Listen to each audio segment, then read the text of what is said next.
आपल्या लहानपणी आपण शाळा सुटली की घरी आल्यावर आईनं दिलेले गुळ शेंगदाणे, ताक किंवा नाचणीचं सत्व आवडीनं खायचं. पण आज आपल्या मुलांच्या हातात काय आहे? 5 रुपयांचा चिप्सचं पॅकेट किंवा इन्स्टंट नूडल. आपल्याला वाटतं की मुलं आनंदाने खातात, मग काय हरकत आहे? पण विचार करा, ज्या पदार्थाची शेल्फ लाईफ वाढवण्यासाठी त्यात केमिकल वापरले जातात, ते आपल्या मुलांच्या आयुष्याची लाईफ कशी वाढवतील? आज आपण पाहणार आहोत की पूर्वीचे साधे पदार्थ आणि आजचे हे चकचकीत पॅकेज फूड आपल्या मुलांच्या वाढीवर नेमका काय परिणाम करत आहे.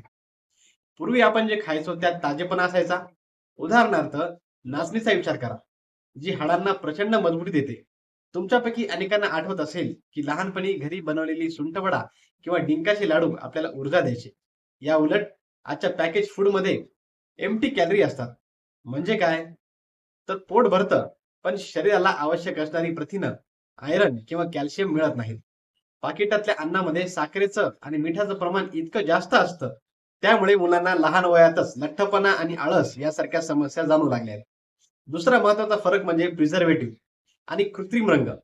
पाकिटातले पदार्थ दिसायला आकर्षक असावेत म्हणून जे रंग वापरले जातात, त्याचा थेट परिणाम मुलांच्या एकाग्रतेवर आणि वागणुकीवर होतो.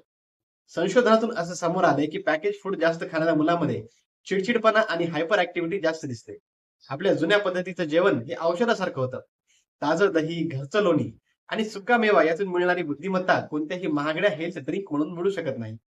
पालक म्हणून आपली ही जबाबदारी आहे की आपण मार्केटिंगच्या जाहिरातीला बळी न पडता आपल्या पारंपरिक अन्नाकडे वळलं पाहिजे.